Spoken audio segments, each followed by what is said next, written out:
pregnant women that drink alcohol, pregnant women that smokes. Yes. Sometimes the mental illness might because the mother decided not to do things that are they meant to do. So now what happens is that when the baby is inside the mother, every other part of the baby is forming, to the brain, to the neural canal, to the spinal cord, to every single part. So if the mother ingests some toxins, and then the toxin affects some part of the baby, maybe it was actually when the brain was forming that the mother decided to take alcoholism as an hobby. Then alcohol can actually affect how the brain forms. And if alcohol affect how the brain forms, in fact, it will affect a whole lot of things. I don't know if you've seen women that give birth to children that have, let's say, 3 eyes, 1 leg, and all that, and they be like, okay, these are extraterrestrial forces and all that kind of stuff. No, most times it doesn't actually happen like that. It's actually because the mother have taken stuffs that affect how the baby get developed. In fact, it's very, very possible that the mother actually, hallelujah church, it's very, very possible that the mother drink a lot, smoked a lot, and all that.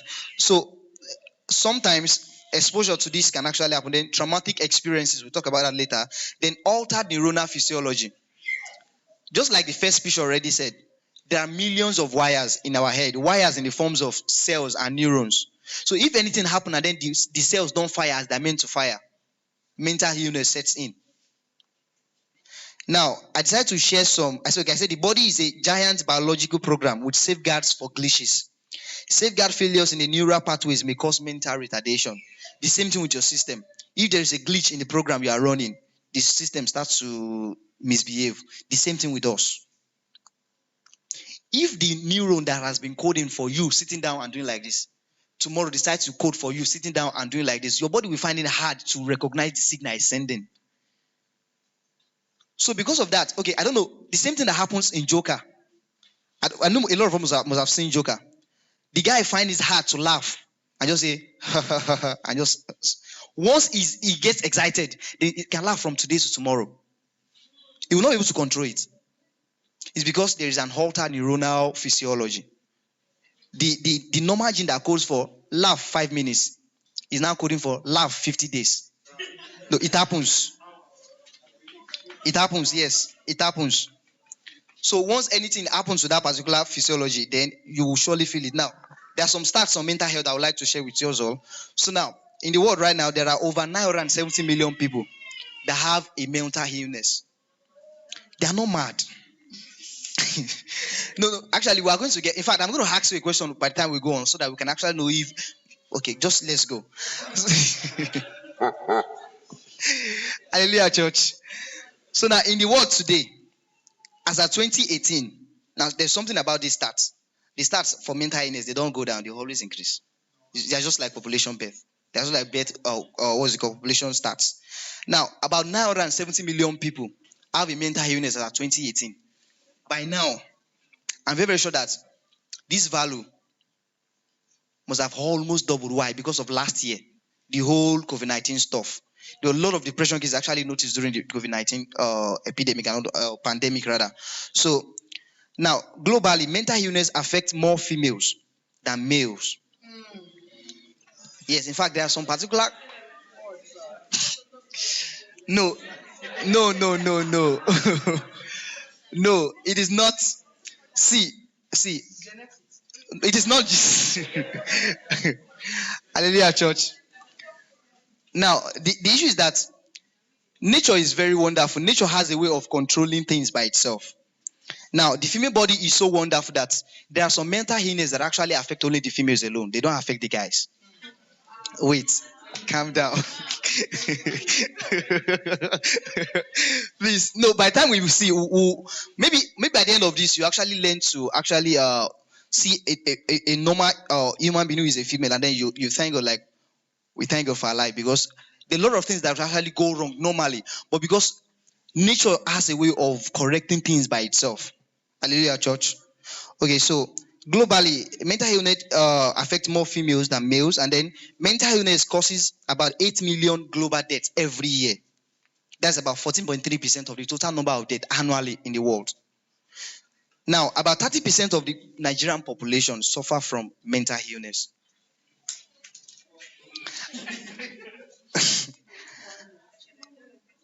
But you should know that when I say they suffer from mental illness, it doesn't mean that 30% of the population is actually mad. It means that they actually suffer from mental illness. Okay, now less than 10% of this population can actually have proper access to medical care. Less than 10% have proper access to medical care. So that means that we have at least 20 something percent that actually have the illness, and the illness is going to go from birth till death. Now, 50% of mental illness cases starts by age 14. 50%. And two-third, hallelujah, and three-quarter begins, and three-quarter of these cases begins by age 24. So if by 30, it doesn't mean that by 30 you can still don't have a mental illness. It just means that these are the at-risk ages that we have noticed. Now, this is where we are going to. Now, the mental health spectrum. Now, mental health illnesses are all spectrum disorders. Now, we're going to dwell very much on this one. Now, the issue is that when someone says you have a mental illness, the person is not overly saying that you are mad. The person is just saying that something is wrong with your brain. No, wait. No. Now, the extreme case that we've been seeing, actually the ones you see on the road, that is okay, they are mad. That's actually the extreme cases. There are people that actually come, wake up in the morning, eat. They feel very fine. They go to work, but they have some altered neuronal physiology that they actually don't know about. So mental health is actually a continuum. It is a spectrum. So if someone asks you that, are you mad? I think it's actually on the document. If I should ask you now that, are you mad? You should not get actually, are you mad is a medical question, to be very sincere with you. No. The only set of people that you don't ask the question, are you mad, are actually people that are actually mad. You don't ask someone who has been admitted to the psychiatric unit that, are you mad? In fact, that is the only word you don't use in the psychiatric word. They are overly sensitive to that particular word. So now, mental health in itself is a continuum. It starts here. It starts at 0 and ends at 100. So if someone asks you are mad, the normal response should be that my mental health score is 30. My mental health score is 90. You cannot. Hallelujah. Please. Okay, Pastor said, how are we going to know? You are going to score yourself by the time before we finish this. You are going to score yourself. So we're actually going to know. So now, mental illnesses cases, they're actually spectrum disorders. So I write here, are you mad? A question. Then I says, well, it all depends on where you belong on the mental health spectrum. It is not a yes or no answer, to be very sincere with you. It is not, are you mad is not a polar question.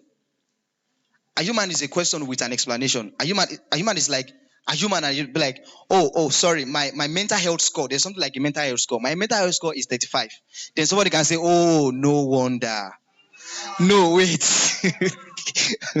So now, no one is overly mad and no one is overly sane.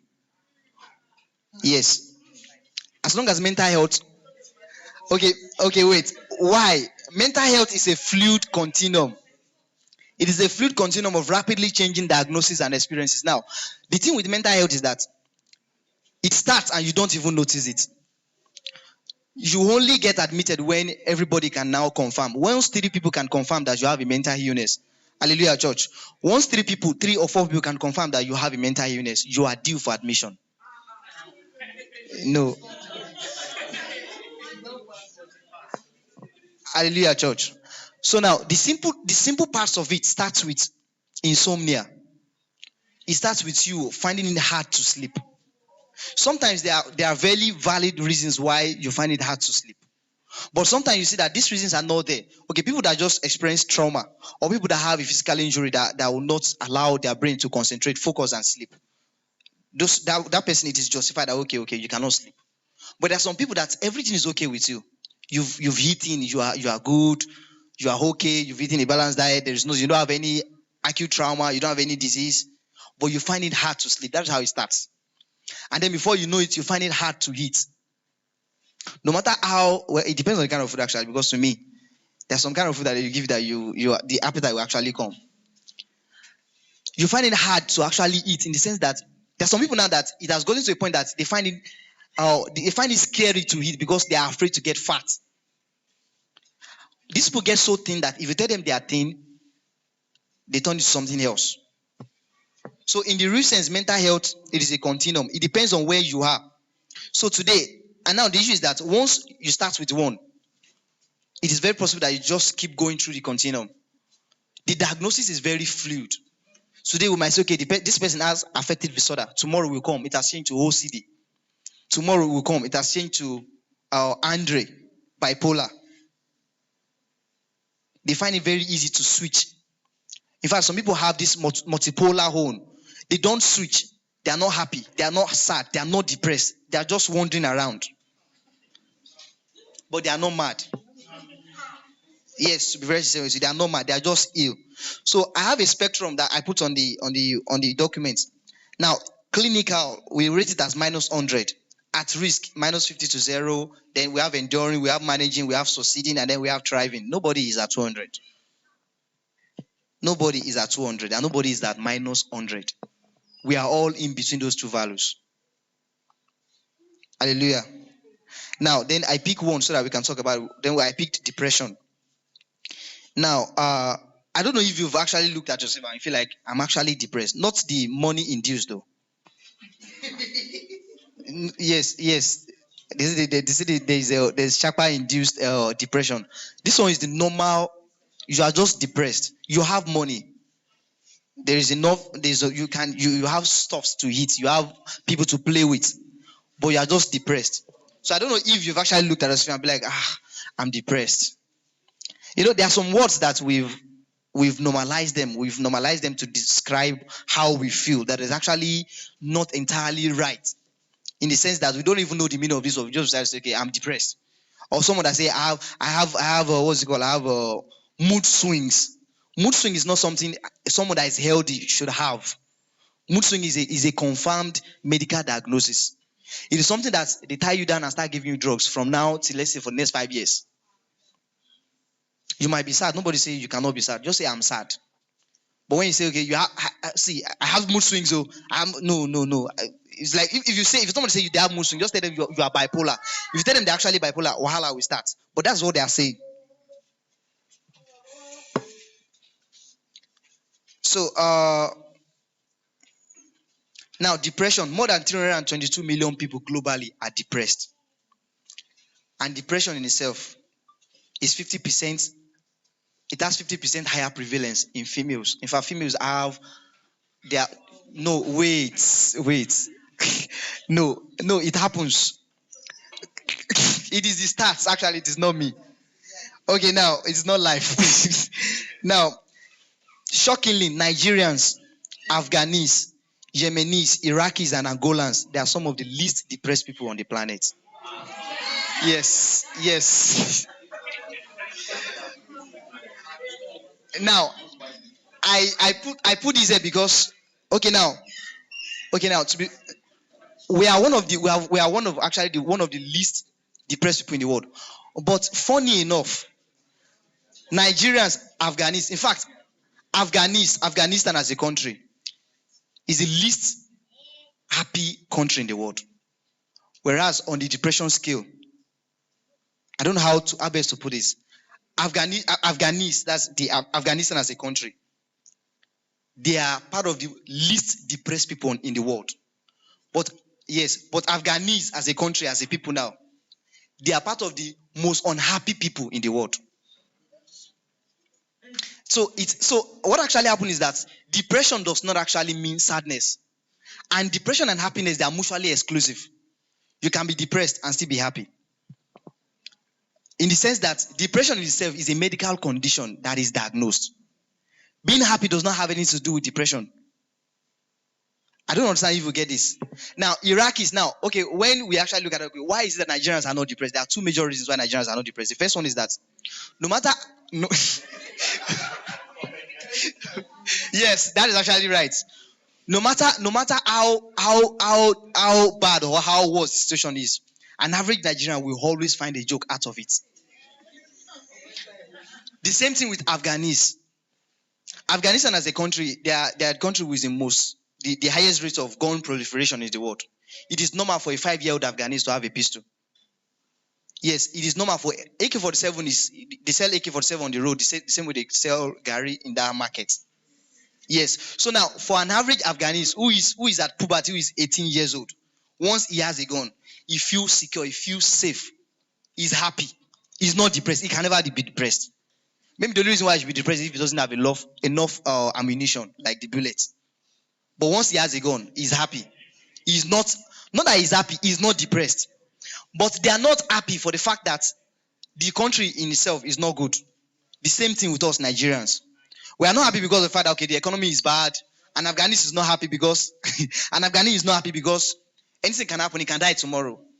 Gun raids that can come because you are passing on the road, somebody is greeting you, the person has a gun, you offend you, the person just try to hide and seek, kill him before he kill you. He's not happy because of that. But because he has a gun, he's not depressed. So depression doesn't actually mean that you are sad. Nigerians are the least happy people on the planet. But we are one of the what do you say? How do I even put it now? But we are not exactly depressed. We rank very high on the non-depression scale.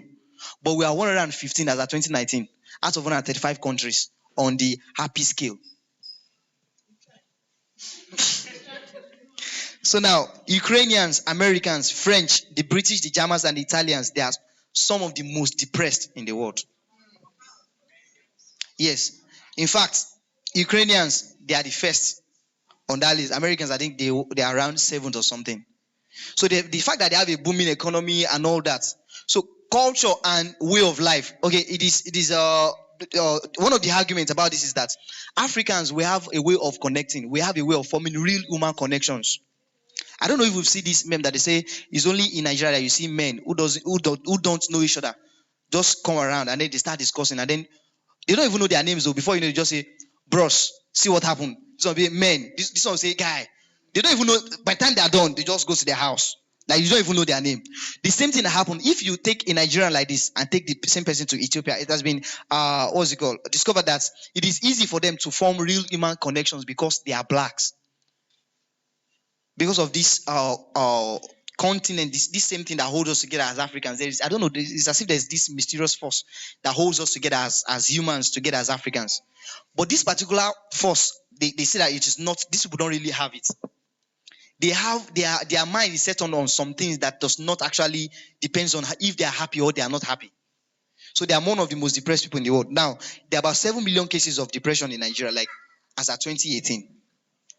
Now, in Nigeria, lifetime prevalence of depression ranges from 25 to 32. So as you are sitting, the statistics that you'll be depressed before death is 25 to 32.8%. In fact, when I was in school, I could remember in my 400 level pharmacology class, our professor showed me the man that takes us is a psychiatrist that takes us. When he starts the class on depression, he said we should look at the class. How many are we? We were 102. Then he worked it out and I say we're in 400 level. And he said before you people finish pharmacy school, before you reach 500 level, at least 5 of you should have a diagnosed mental illness. By 500 level second semester, we had 4. No, it was. It's not actually because of the goals. It's because there is, okay, in Nigeria, it is 30 something, 38.5 to 25, 25.7 to 32. Now, in Ethiopia, they have almost the same thing. In Ethiopia, I think they have 26. So, depending on the population that you gather together in the same place, there is a medical prevalence that we can say, okay, by the end of this year, maybe we can have this and all. And because of the fact that we are, okay, now, if you are depressed, how will you know? If you are depressed, how are you going to know? How can you sit down and diagnose that you are depressed? Now, the first thing you notice is that there is psychomotor retardation. Psychomotor retardation. Now, what happens in psychomotor retardation is that everything about you is slow. You think very slow. Wait.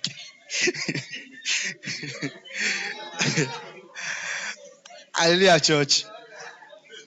So, in psychomotor retardation, everything about you is slow. You find it very hard to think very fast.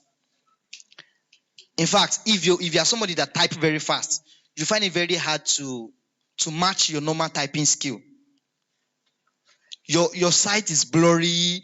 You find it hard. In fact, when you walk, we can smell it that you're actually depressed. Your pace is slow, not as normal. Even when you want to go fast, you are heavily, you are now. I would like to say that uh depression is more or less like a disease of the mind. So because it's more or less like a disease in the mind, medical practices cannot actually okay, don't let me, let's do this way. When we get to how to treat, then maybe I'll be able to drive on that point. So now there's psychomotor retardation. Everything about you is slow. You think slowly. When you want to eat, you are slow. A lot of things about you is slow. To walk is slow. Your sight is blurry. Your heart, the way your heart paces is slow and all that. So the next one you notice is that there's flattening. There's loss of activity in effect. Loss of activity in effect is that you find it hard to get happy. You find it hard to get sad at the same time. You are wait. It is hard for you to express what's it called, to express normal emotion. Yes, that's actually the best word. Emotion is lacking. You lack sympathy, you lack empathy, you lack motivation. At that point, you should actually seek for help. Now the third thing is that there's psychomotor agitation. Okay, now this is it. Everything about you is now overly fast. Yes. I don't know if you've noticed people that you say they are mad. They are never tired. Yes, no, to be very sincere with you, that's one of the first thing you notice. They are never tired. They are never tired. And then they have this they walk very fast. Their heart pace very fast.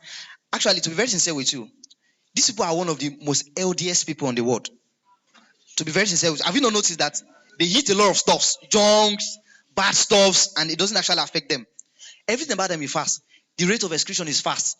The rate of digestion is fast. They are long, fast. The way they are long heart is fast.